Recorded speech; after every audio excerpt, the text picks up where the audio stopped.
Hello guys, welcome back. We'll continue data modeling sessions. So let's take one scenario here. So currently we already discussed at any point of time between two different tables, you can have only one relation.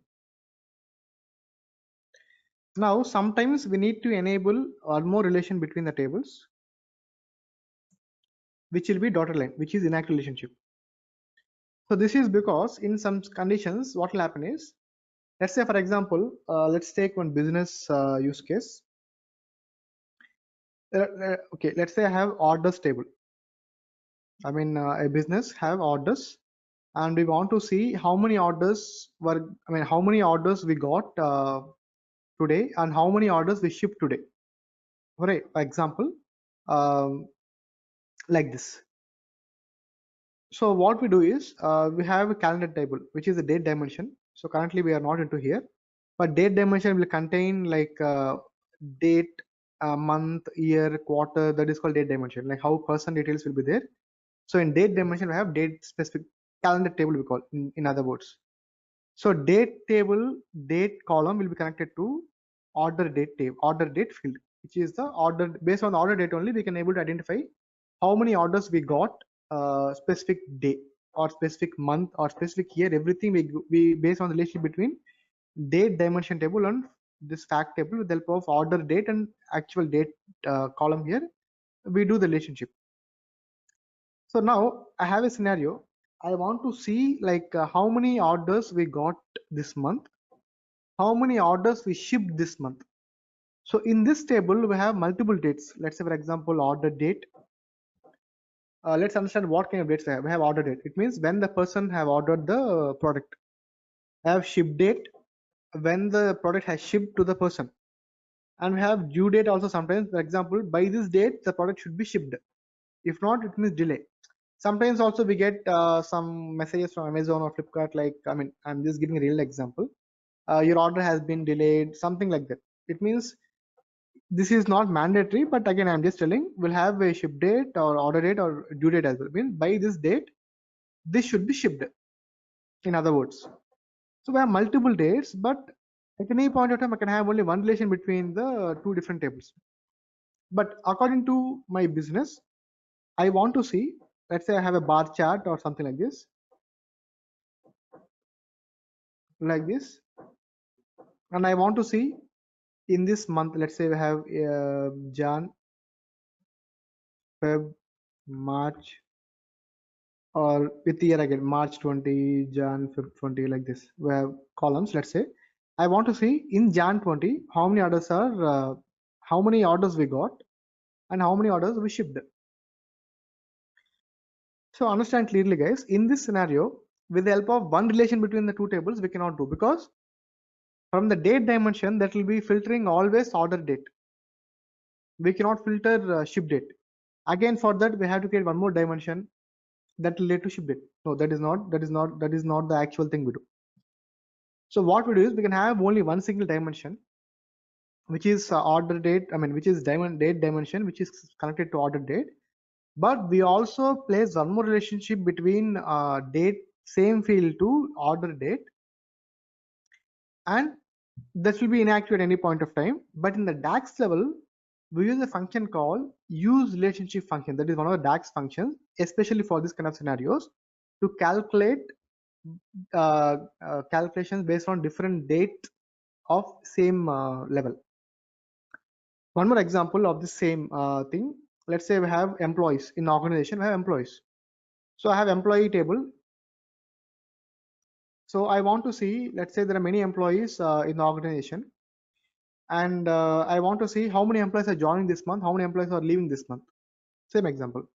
Now for this employee, there will be join date or hire date or employment date, whatever the naming convention. We have join date, we have or hire date, we have just what we can say, employee left date or employee leave date, whatever. There are two dates, or start date, end date, for example, start date, end date. So when this employee started in the organization or when this employee left the organization, they'll be like this. Let's say I want to see how many employees joined in this company in this month and how many employees left in this month. Same kind of scenario. I have date dimension. This will be connected to start date. It will be connected to start date of this fact table. And I also want to see end date results as well. So in this case, we use a function called use relationship DAX function. So let's see how we can use in action that one. So I have imported a new Excel sheet, which is again orders table. So now if we see this data in this orders table, so we have like this order ID, order date, ship date. I like this ship mode, how it was shipped, customer ID, customer name. We have the so it is there is no dimensions here. Just one single fact. Now I can derive dimensions out of this. Let's see how we can derive dimensions and how we can make relationships out of it. So if we have other tables, because this is from Excel sheet, we don't have any other tables. Either we can split this Excel in your Excel itself and we can bring those dimensions, or with the help of DAX, we can create new tables. So now for this specific calculation, I need date dimension, which is not there. So I can create a new table. I mean, we generally call calendar table or date dimension, whatever it is equal to where a function called distinct function. This will give the distinct records. How distinct function works in SQL Server, same thing. It will give distinct. It's a table function where we can uh, get some distinct columns or distinct values of a column inside a table. Now, what we can do is in this table we can take distinct values of a date field. That's one way. Other way is, I mean, we don't go with this way. We have something called calendar function in DAX. So this will create a calendar table based on dates what we gave. Again, we have two different calendar functions: calendar table, I mean calendar function and calendar auto function.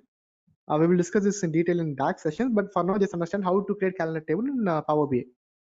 So start date, I can directly give like 30/05 2010 or something. We can directly give, or because now I'm going to calculate based on the orders table here. What I can do is I'll take minimum of order date.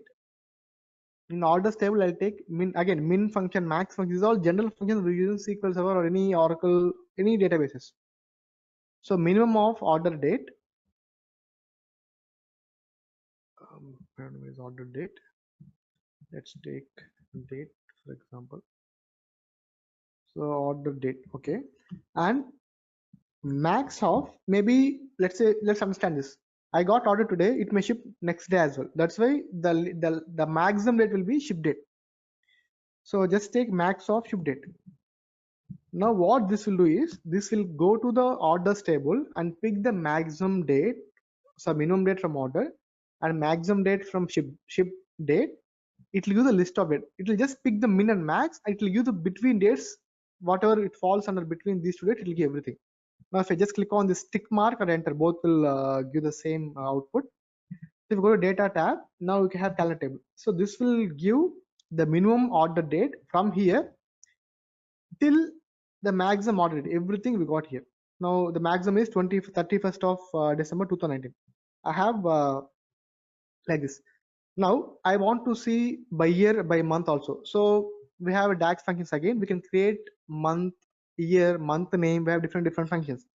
For that, we create something called new column. This is called calculated column. That is what I mean. With the help of existing columns, we can create new columns. So again, new column. I want to derive year out of it. So to derive out year out of it, we have year function. Let's say year. I want to take year. Year of calendar date. So this will extract year out of this date column. Now I want to see year wise how many orders we got and how many orders we shipped. Same example. Now before that, I have to establish relationship between these tables. So date field will be taken to order date, which will be one to many, because this is the dimension table. This is many records for this same, because on this date we got multiple orders.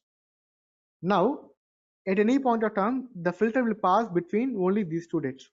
But as per our scenario, we should also see how many orders we received in that year, how many orders we shipped in that year. Now if I drag to ship date, we can see relation, but again it will be dotted line, which is inactive relationship.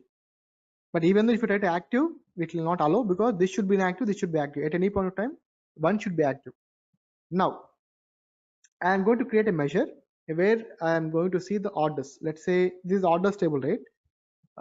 If I take distinct orders, I think because it is orders, I think every order will be distinct only. So let's take one new measure where we can create something called total orders.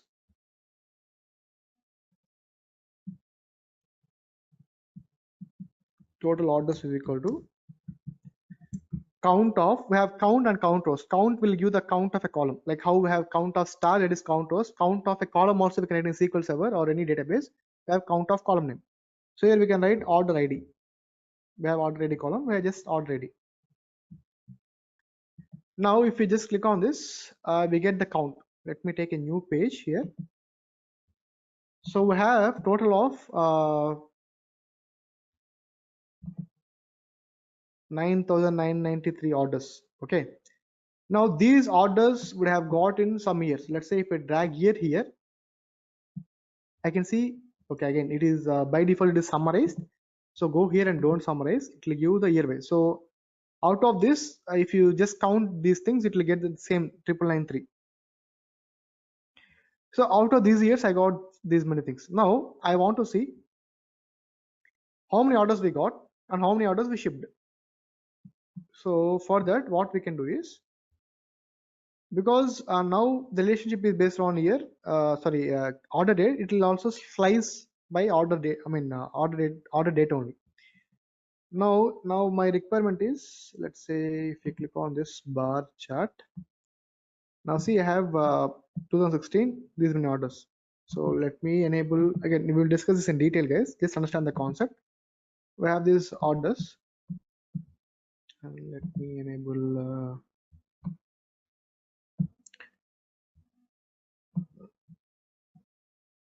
sorry, where is okay, display needs none. Okay, this will give the actual numbers. Now create one more formula, total orders. Now I'll take this total orders, new measure,